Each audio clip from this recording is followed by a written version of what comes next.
sommaire de cette édition, ouf de soulagement pour les habitants de Forêt-Carrière. Le grand pont de Bafila a été inauguré ce samedi en grande pompe par le chef de l'État, le professeur Alpha Condé. C'était en présence de son homologue de la Sierra Leone.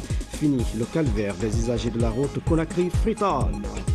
Des débits de boissons et des jeux de loisirs en face de l'école primaire de Tombo, une situation qui inquiète les parents d'élèves. Le spectacle se passe sous l'œil indifférent des autorités de l'habitat. Dommage.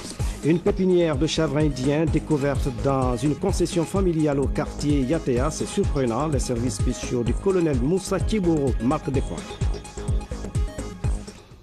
Madame, Monsieur, bonsoir. Merci de votre attention et bienvenue dans cette édition. Le chef de l'État, le professeur Alpha Condé, a officiellement inauguré ce samedi le pont de Forêt-Carrière. C'était en présence de son homologue de la Sierra Leone, Ernest Baikoroma, et des partenaires au développement. Grande mobilisation pour réserver un accueil chaleureux au chef de l'État dans le Moria.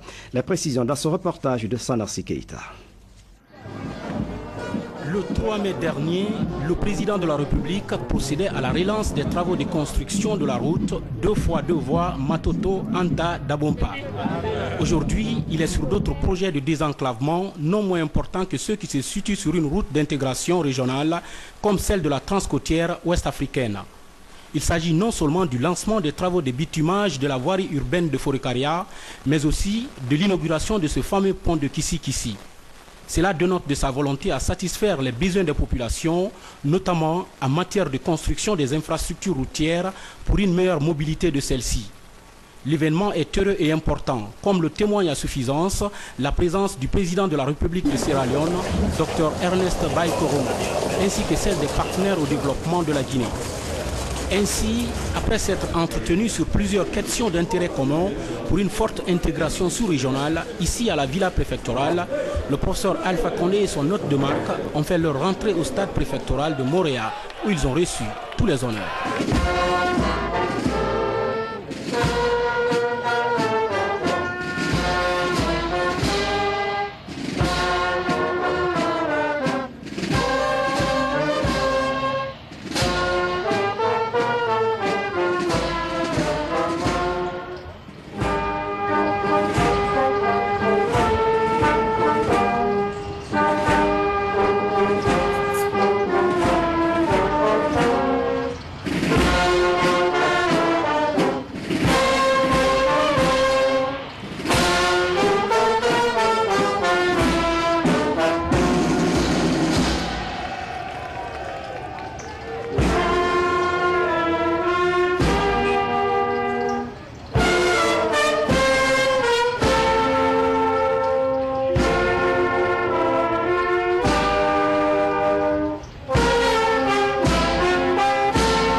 donc exprimer tout leur soutien constant au professeur Alpha Condé en vue de son succès.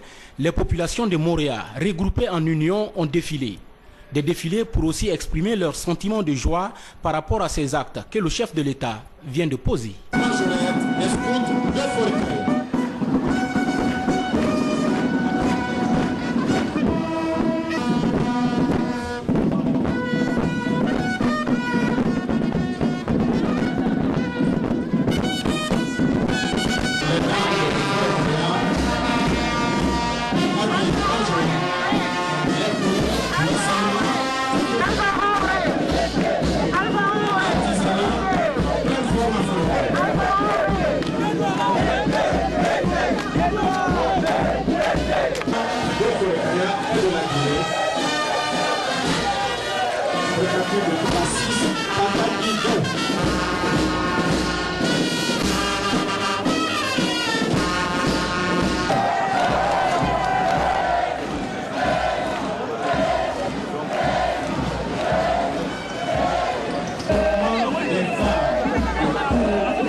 La communauté sierra-léonaise vivant à Forécaria a également rehaussé de sa présence cette cérémonie de défilé pour lui conférer toute son importance.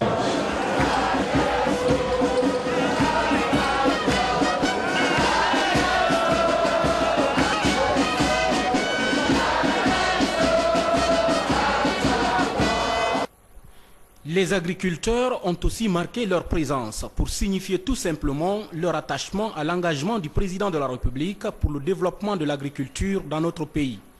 Ainsi, devant toutes ces populations, le préfet de Forécaria, Hadja Mariama Leno, a salué et remercié le président de la République, professeur Alpha Condé, pour non seulement sa présence dans le Moréa profond, mais également pour ses actes posés qui vont dans le sens du développement socio-économique de la préfecture. Pour le ministre d'État chargé des Travaux publics, la construction de ce pont s'inscrit dans le cadre de la stratégie de remise en état des infrastructures dans le domaine des transports. La cérémonie qui nous réunit aujourd'hui consacre l'inauguration d'un des plus grands ouvrages d'art de notre pays, en lieu et place de celui construit depuis l'époque coloniale, qui a contribué à rendre d'innombrables services aux usagers de cette route, celle bien connue des planteurs qui ont fait la fierté de la région. L'intensité du flux du trafic enregistré notamment ces dernières années, combinée avec une absence d'entretien régulier, ont conduit à sa dégradation avancée au point qu'il était devenu impérieux de le reconstruire. Ce qui a été obtenu avec l'appui de l'Union européenne dans le cadre du 9e FED.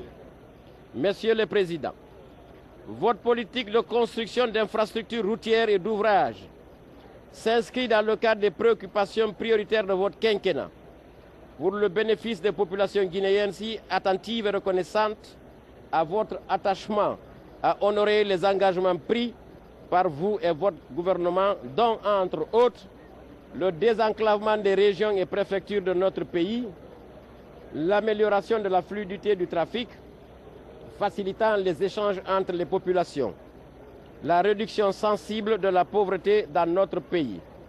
Nous restons convaincus qu'avec la détermination dont vous faites preuve dans la réalisation du programme que vous avez engagé en faveur de la Guinée et des Guinéens sans exclusive, ces objectifs seront atteints.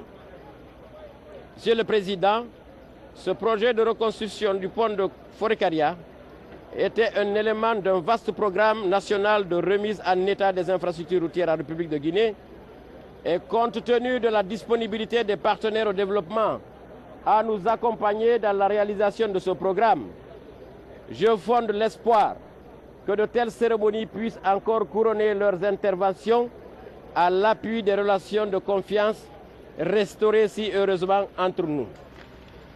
En Guinée, la poursuite de l'engagement européen dans les infrastructures de transport est rendu possible par l'engagement fort des nouvelles autorités de mener une réelle politique de gestion et d'entretien ainsi qu'une politique de sécurité routière orientée vers les usagers de la route. Un renforcement institutionnel important est en cours. Je salue l'intention de mettre en fonction rapidement les points de contrôle des charges à l'essieu à la sortie de la ville de la Conakry et poursuivrons nos appuis à l'actualisation d'un plan national de transport qui permettra d'élaborer un plan d'action prioritaire avec l'ensemble des partenaires. J'ai confiance dans les capacités du président et du gouvernement à donner au peuple ce qu'il attend.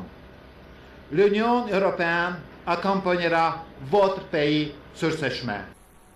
Financé par l'Union européenne à hauteur de 7 886 048 €, le présent ouvrage est d'une longueur de 173 mètres sur 9 mètres de large, à 2 voies de 3,50 m et 2 trottoirs d'1 mètre chacun. Il a été réalisé par l'entreprise Shogea Satom pour une durée de 16 mois. Un bel ouvrage qui permettra sans nul doute d'améliorer l'intégration des réseaux de communication de la sous-région, de faciliter le développement des échanges commerciaux entre la Guinée et la Sierra Leone, ainsi que la valorisation des potentialités agricoles de la préfecture de Forêt-Karea. C'est un signal fort pour le président de la République sœur de Sierra Leone qui pense à d'autres projets en faveur des deux peuples. Sierra Leoneans are always delighted by the achievements of the people of the Republic of Guinea. We are Guineans. Une fois de plus, permettez-nous de remercier le peuple et le gouvernement guinéen de nous avoir invités à cette cérémonie. Il me plaît également de faire une remarque ici par rapport aux entretiens que j'ai eus avec mon frère concernant la formulation d'une demande conjointe par la Sierra Leone et la République de Guinée qui sera adressée à l'Union européenne pour la construction d'une autoroute qui doit relier Conakry à Freetown. Je voudrais aussi remercier mon frère, le professeur Alpha Condé, pour le leadership qu'il a engagé en République de Guinée qui profite à la coopération entre nos deux peuples. Pour le chef de l'État, le changement est irréversible, car, dit-il, les 50 années de retard seront rattrapées en 5 ans. Monsieur le Président de la République de Sierra Leone, Monsieur le Commissaire européen au développement, Monsieur le Premier ministre, Messieurs les ministres de la Sierra Leone et de Guinée, Messieurs les représentants diplomatiques, il y a une semaine, j'étais à Freetown pour le 50e anniversaire de notre République sœur. J'ai eu la joie de constater, parce que j'avais été en Sierra Leone tout à fait au début de l'élection de mon cher frère, j'ai eu la joie de constater les réalisations qu'il a fait en 4 ans et qui a commencé à transformer le visage de Freetown. Je l'en félicite.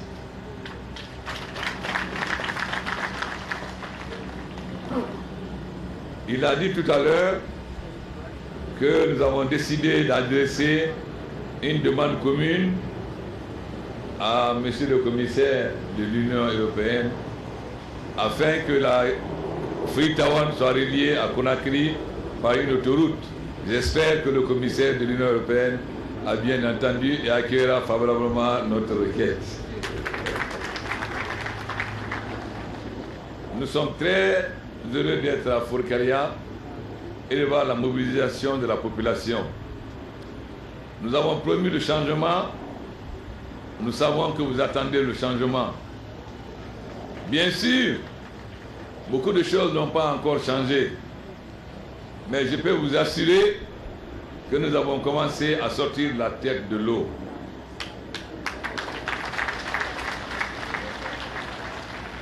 Nous avons envoyé les engrais pour les producteurs de riz, mais nous savons que les producteurs de bananes et d'Anana attendent impatiemment aussi de recevoir des engrais. Nous allons y penser. En supprimant des barrages qui gênent tant la population, nous savons aussi que cela facilite le banditisme à nos frontières et que cela cause des désagréments aux populations de Forcaria. Mais très bientôt, nous allons installer aux frontières entre nous et la Sierra Leone un scanner et une bascule. Un scanner, ce qui veut dire que rien ne peut passer, même une aiguille, sans qu'on puisse voir. Désormais, il ne sera plus possible aux trafiquants de faire entrer la drogue ou les faux billets ou des armes légères. La bascule, pourquoi?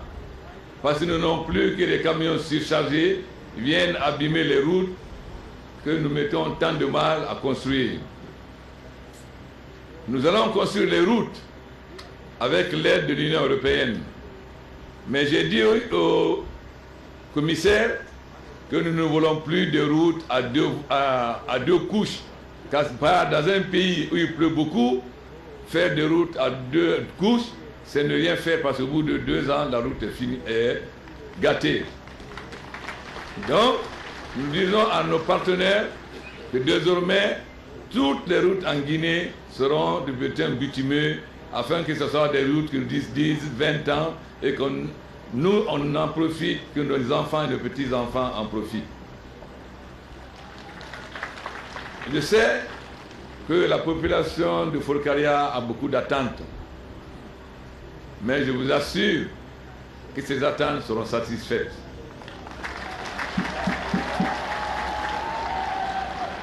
Bien sûr, ceux qui ont mis ce pays à terre, qui ont été incapables pendant des vingtaines d'années à faire quoi que ce soit, viennent faire la diversion ici.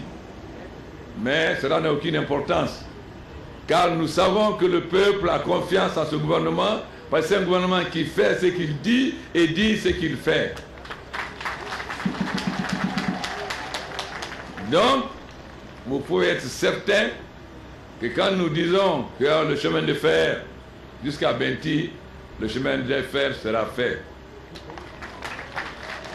Quand nous disons qu'il y aura le port en eau profonde de Benti, vous pouvez être certain que ce sera fait. Mais nous disons aussi aux sociétés minières qu'elles doivent privilégier les préfectures dans lesquelles elles travaillent. C'est-à-dire, Rio Tinto qui travaille à Simandou doit privilégier les fonctionnaires, les travailleurs de Benti, les enfants de Beda et de Kerouané. Les sociétés qui vont travailler à Forcaria, tant pour le chemin de fer que pour le pont et pour le port, doivent privilégier les travailleurs, les jeunesses de Forcaria pour le travail. Cet engagement sera inscrit dans le nouveau code minier que nous sommes en train de faire. Bien sûr, on vous dit que le changement ne va pas vite. Mais j'ai dit à Conakry que quand tu es malade, il y a 2 façons de te soigner. Soit on te donne des calmants, ta douleur se calme pendant 2 ou 3 jours, mais la maladie continue. Soit on te dit, voilà ce que tu as comme maladie, voilà ce qu'il faut comme médicament et le temps qu'il faut que guérir.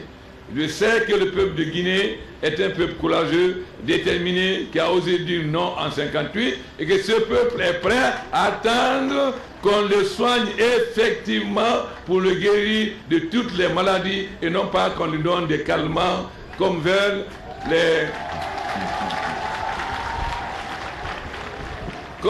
les charlatans qui sillonnent vos préfectures après avoir mis le pays à terre et qui sont paniqués parce que nous allons sortir les résultats des audits et montrer qui est qui.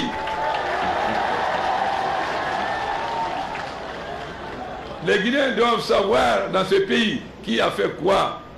Nous sommes le château d'eau d'Afrique, nous n'avons pas d'eau. Nous sommes le château d'Afrique, nous n'avons pas d'électricité. Pourquoi? Ce n'est pas Dieu, c'est les hommes. Mais ces hommes, vous devez les reconnaître, afin qu'ils ne viennent plus mentir dans vos préfectures. Nous sommes patients comme le peuple. La Guinée a de grandes potentialités. Nous allons obliger tous ceux qui veulent travailler pour apprendre les richesses en Guinée à ce que ces richesses rapportent à la Guinée. Toutes les sociétés minières qui travailleront en Guinée désormais seront obligées de partager les richesses avec le peuple de Guinée. Je crois que vous avez tous entendu sur les radios ce que nous avons déjà fait avec une des sociétés. C'est ce que nous ferons avec toutes les sociétés. Vous avez suivi sur les radios ce que nous sommes en train de faire avec Areba. Il n'est plus possible que quelqu'un vienne piller la Guinée et partir comme si c'était un désert. Ils sauront désormais que la Guinée n'est pas un désert, que c'est habité par des Guinéens. Et que ces Guinéens veulent désormais profiter de leurs richesses. Donc, nous avons écouté aussi les difficultés de Kabak. J'ai appelé le ministre des Travaux publics, mais il m'a dit tout de suite que ce n'est pas son rôle, c'est le rôle du ministre de l'Agriculture. Le Simambourou a voté massivement pour l'RPG. L'RPG ne peut pas oublier le Simambourou. Et vous pouvez être certain que vos digues seront réparées très très bientôt. C'est sur ces notes de satisfaction pleines d'espoir que les présidents, professeur Alpha Condé, Dr Ernest Bai Koroma, ainsi que le haut-commissaire au développement de l'Union européenne sont venus serrer les vis de la stèle. Qu'est-ce que je dois vous serrer? Puis, couper le cordon inaugural pour signifier solennellement l'ouverture du pont aux usagers.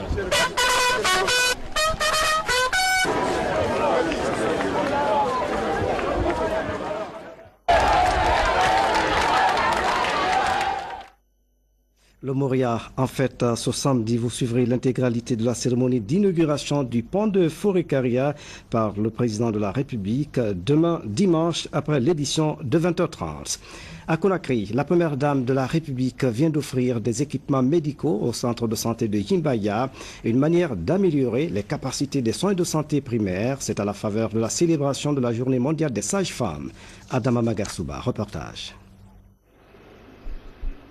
La journée mondiale de la sage-femme a été célébrée avec le faste par les sages-femmes de Guinée. C'est après le centre islamique de Donka que la première dame de la République s'est rendue avec sa suite au centre de santé de Yimbaya École. Là, c'est d'abord le maire de la commune qui a souhaité la bienvenue à Mme Guéné Kondé. Mohamed Chérif Haïdara a mis l'occasion à profit pour annoncer à la première dame de la République le lancement d'un programme d'assainissement dans sa commune. Nous sommes convaincus, nous, population de Matoto, de la volonté irréversible de son Excellence, le professeur Alpha Condé, président de la République, chef de l'État, de faire de notre pays un pays démocratique et prospère dans la réconciliation nationale et de la cohésion d'action. La directrice de la santé de la ville de Conakry, qui coordonnait l'événement au centre de santé de Yimbaya, a offert un cadeau symbolique à la première dame de la République. Cela au nom de tout le personnel de santé de Conakry. Cette opportunité qui m'est offerte me donne le courage de solliciter auprès de votre auguste personne la visite des autres centres de santé qui va sûrement vous donner la force d'intervenir dans la réhabilitation de ces centres. Nous saluons et remercions l'implication de tous les partenaires qui interviennent dans le domaine de la santé maternelle et infantile pour atteindre les objectifs du millénaire de développement. Je ne saurais terminer mon intervention sans remercier tous les partenaires qui appuient la direction de la santé de la ville de Conakry dans le domaine de la santé maternelle et infantile, notamment le Fonds des Nations Unies pour la population. Je remercie la Fondation Guéné Kondé pour ces belles initiatives de projets en faveur de la santé de nos populations. La première dame de la République a profité de la journée mondiale des sages-femmes pour offrir un important lot d'équipements et matériels de santé de la reproduction au centre de santé de Yimbaya. Parmi ces équipements d'une valeur de 30 millions de francs guinéens, il y a une table de consultation, une table d'accouchement, une table d'instruments, de paravent, de balance, pèse adulte, de potence, de balance pèse bébé et de kit de sage-femme qui a été remis à la sage-femme lauréate. Ce don offert par ma fondation dénommée Fondation Condé Guéné-Kaba pour la promotion de la santé maternelle et infantile en Guinée, FCDK COSMI, est le fruit d'une franche collaboration entre la Fondation et le Fonds des Nations Unies pour la population. Qu'il en soit vivement remercié. Je suis personnellement persuadée qu'il contribuera de façon considérable à la lutte contre la mortalité maternelle et infantile en Guinée. J'espère que le personnel du centre de santé de Yimbaya utilisera à bon escient ces équipements pour l'intérêt des usagers de votre centre. J'adresse mes sincères remerciements à tous les partenaires au développement qui accompagnent ce programme pour qu'aucune femme ne meure plus en Guinée en donnant la vie. Preuve que la présidente de la Fondation Condé Guéné-Kaba pour la promotion de la santé maternelle et infantile en Guinée ne ménage aucun effort pour poursuivre ses actions de plaidoyer et d'assistance au gouvernement pour la mise en œuvre du vaste programme de gratuité de soins obstétricaux initié par son époux, le chef de l'État, le professeur Alpha Condé. La cérémonie s'est achevée par des prières et bénédictions dites par les sages du quartier Yimbaya École. Grande retrouvaille des anciens ministres et cadres de la coopération. C'est une rencontre d'échange en matière de la coopération internationale conformément à la vision du chef de l'État. Elle a été initiée par le ministre de la coopération, Dr Koutoubou Moustapha Sano. La démarche est encouragée à Ramatoulaye Touré. C'est une journée qui a réuni vendredi dernier la famille de la coopération internationale. Entendez les anciens ministres et les secrétaires généraux de ce département, d'où l'appellation Journée de la coopération. Une initiative de Dr Koutoubou Moustapha Sano, ministre de la coopération internationale. L'objectif de cette rencontre est de rendre hommage à ces anciens pionniers pour services rendus à la nation en matière de consolidation des relations diverses entre la Guinée et au-delà de ses frontières. Pour le chef du département de la coopération, il n'est jamais trop tard pour bien faire. Au-delà de cet hommage mérité, nous avons tenu à vous faire part de certaines de nos actions récentes, mais aussi de nos préoccupations, afin de bénéficier de vos conseils et appuis utiles pour nous permettre de mieux nous inscrire dans la dynamique du changement prônée par son Excellence, Monsieur le Président de la République, le professeur Alpha Condé. Le ministère de la coopération internationale compte actuellement 300 cadres, composés de 5 directions qui sont Amérique, Océanie, Afrique, Asie, l'Europe, la direction des organisations, intégration et la coordination de l'aide. La rencontre de ces anciens cadres et les nouveaux de la coopération internationale s'inscrit en droite ligne de la vision du président de la République, professeur Alpha Condé, qui vise à promouvoir la mobilisation des ressources. Une nouvelle offensive devant permettre de s'enrichir des expériences de ses prédécesseurs dans la conduite de la nouvelle politique gouvernementale en matière de la coopération internationale, mission à laquelle s'attelle avec dynamisme le ministre Koutoubou Sano. Je me félicite par ailleurs que Monsieur le ministre ait eu l'amabilité d'associer ses prédécesseurs à la tête de ces départements de la coopération qui, il faut que je le souligne, au fil des valses gouvernementales, s'est singularisé particulièrement par ses amours et ses désamours entre différents départements ministériels. Je souhaite que cette collaboration puisse se traduire concrètement par des actions qui iront dans le sens de l'accroissement des valeurs de notre pays. Le ministre nous a associés, ce qui traduit sa volonté de ne pas remettre en cause ce qui a été fait par ses prédécesseurs. Il est important que l'on soit ambitieux, c'est vrai. Mais l'ambition qui se dégage du document que vous nous envoyez ne peut se réaliser. Il y a la synergie dont on a parlé. La volonté d'utiliser tous les acquis de notre passé pour bâtir de nouvelles relations internationales économiques pour notre pays. Et je pense que cela est une bonne chose. Les difficultés que nous avions rencontrées à l'époque, il n'y avait pas d'attribution.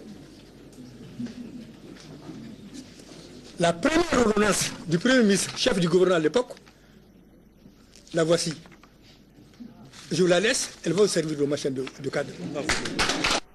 La remise des satisfecits aux anciens cadres de la coopération, le repas suivi d'une photo de famille ont mis fin à cette rencontre au ministère de la coopération internationale. La coopération toujours, l'ambassadeur de la Russie en Guinée a organisé une réception à Conakry. C'est à l'occasion de la célébration de la victoire des alliés de la Russie sur le fascisme. La cérémonie a permis aux amis de la Russie de rendre un hommage mérité aux soldats morts au champ d'honneur pendant la Seconde Guerre mondiale. Ablaye Diallo était de la partie. Il y a de cela 66 ans, depuis que la Seconde Guerre mondiale a pris fin, par la victoire des alliés de l'Union soviétique, actuelle Russie, contre le fascisme. La date du 9 mai est gravée en lettres d'or dans les annales de l'histoire du monde entier.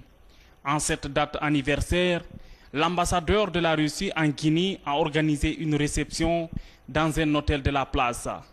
Un moment fort pour la communauté russe, aux côtés du corps diplomatique accrédité en Guinée, ainsi que des amis de ce pays de l'Est, pour célébrer ensemble la victoire contre une guerre qui a endeuillé nombreuses familles à travers le monde et rendre un hommage mérité aux combattants qui ont perdu leur vie pour épargner l'humanité du chaos.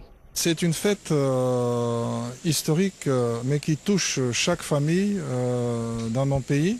Il y a milliers, même millions de gens qui ont donné leur vie pour cette victoire sur le fascisme. Cette idéologie qui avait menacé même l'existence de l'humanité. C'est une année qui a une grande importance pour la Russie, mais aussi pour l'Allemagne. C'était la victoire de l'Union soviétique en 1945 sur l'Allemagne fasciste. Que ça, c'est aussi une victoire d'une Allemagne qui est devenue démocratique, et ça, c'est mon sentiment. Selon les sources documentaires, la Russie a été sans nul doute parmi les pays ayant payé leur tribut dans cette guerre appelée la Grande Guerre patriotique. La Guinée a été représentée à cette cérémonie commémorative par son ministre des Affaires étrangères.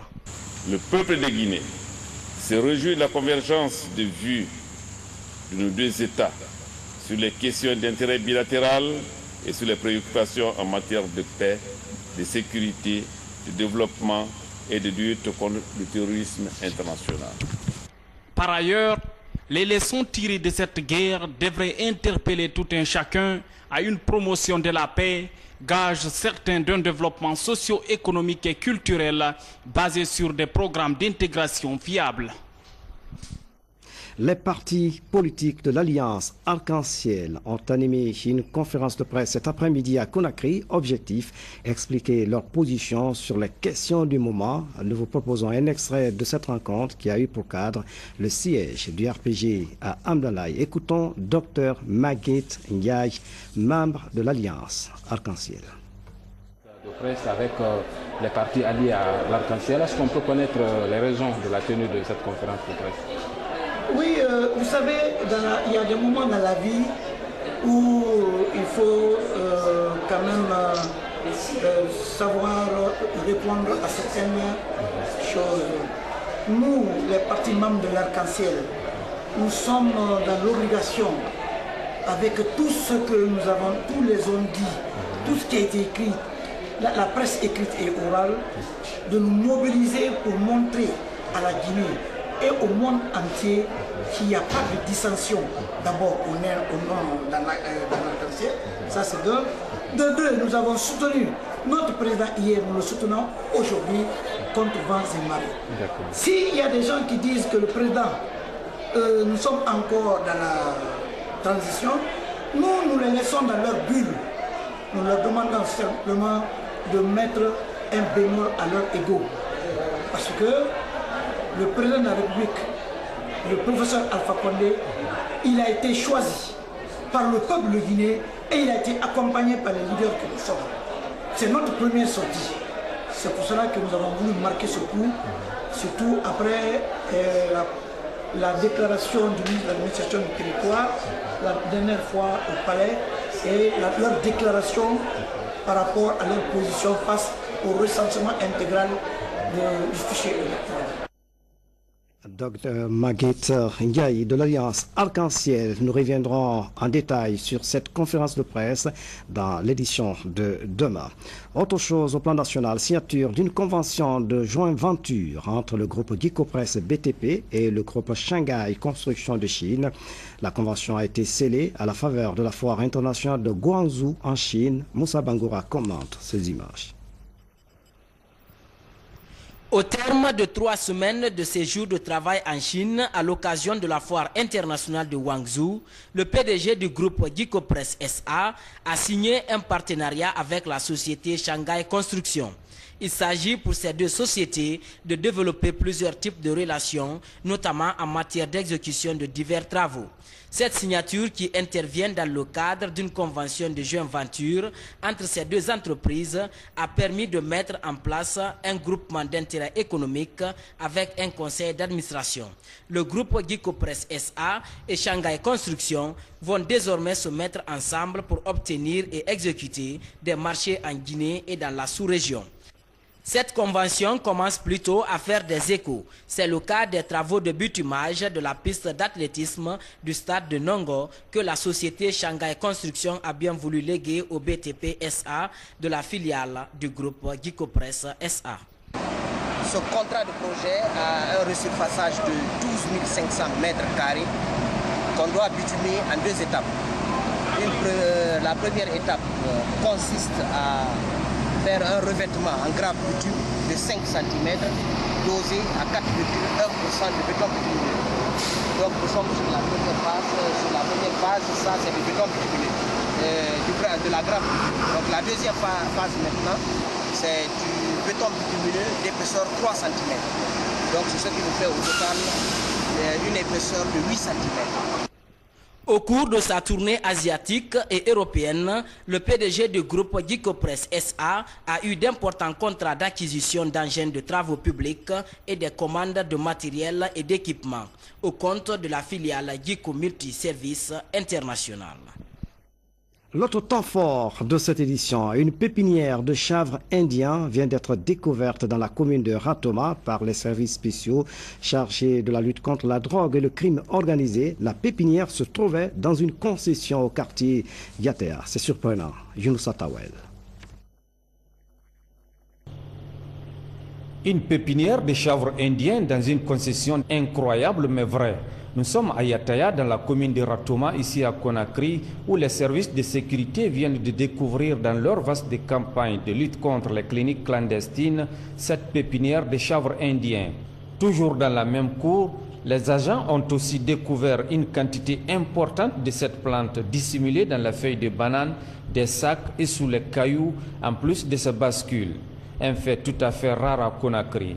Ça s'appelle une pierre à 2 coups réussie par les hommes du colonel Moussa Tchegoro Kamara. La pertinence des faits pousse les présumés à reconnaître leur forfait.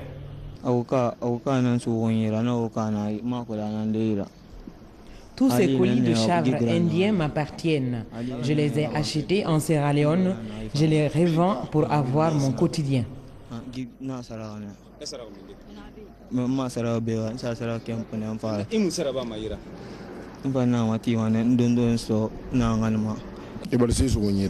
saisi une boule de chanvre indien sur moi. C'est pour ma propre consommation. Face à ce désagrément, le colonel Moussa Tchegoro Kamara lance un appel aux citoyens et sollicite leur collaboration pour rendre cette lutte plus efficace. Si en mission de fermeture ou d'identification des cliniques sous-équipées, et si au cours de cette émission nous faisons une saisie de ce genre, ça veut dire tout simplement que les gens qui sont à notre disposition, à la disposition du département sont bien formés. Ça veut dire qu'ils ont un sens, un sixième sens par rapport à cette affaire de drogue. C'est très important. C'est pourquoi je vous ai dit que ça, ce n'est pas un problème d'homme, ce n'est pas un problème de normes, c'est un problème de conviction. Il faut que les gens aient d'abord l'amour pour le métier et qu'en même temps, qu'ils soient engagés pour la cause. C'est pour cela, nous défendons l'idéal du président de la République qui dit que de faire en sorte que la drogue, qu'elle soit drogue légère ou drogue dure, ne soit plus vendue en Guinée. Et on a une fois tendu la main, on a toujours tendu la main à tout le monde. Les services de sécurité, et surtout la population, les hommes de bonne volonté, à ce qu'on nous aide. On dit, ici il y a telle chose. Vous voyez, dans cette cour, il y a même une plantation. La pépinière, en train de faire la pépinière. Où ils vont aller planter ça? La lutte contre la drogue est un combat qui devrait interpeller donc tout un chacun pour le bonheur du pays. Notre enquête continue sur l'occupation anarchique et illégale des bordures de mer. Je vous le disais en titre. Gros plan ce soir sur l'école primaire de Tombo qui subit la mauvaise influence des débits de boissons. La floraison des maquis en face de l'école Tombo inquiète les éducateurs. Le spectacle se passe sous l'œil indifférent des autorités de l'urbanisme. Alia Kamara s'est rendu sur place. Regardez. Au moins 35 familles vivent là, au débarcadère de Teminetaï, dans des constructions de fortune au gré des fruits de la pêche. Mais l'invasion de ce DPM, domaine public maritime, est moins un sujet de préoccupation que le mauvais traitement infligé à l'environnement. Ici, les règles les plus élémentaires d'hygiène sont violées à ciel ouvert. Et la cerise sur le gâteau, c'est ce maquis qui sert aussi de chambre close pour la pratique du plus vieux métier du monde, la prostitution. Les autorités du port, elles, se disent à l'écoute du gouvernement pour dégager le coin. On peut incessamment faire partir ces gens. Ils savent tous que ce domaine appartient à l'État. Nous attendons le feu vert des autorités pour passer à l'acte.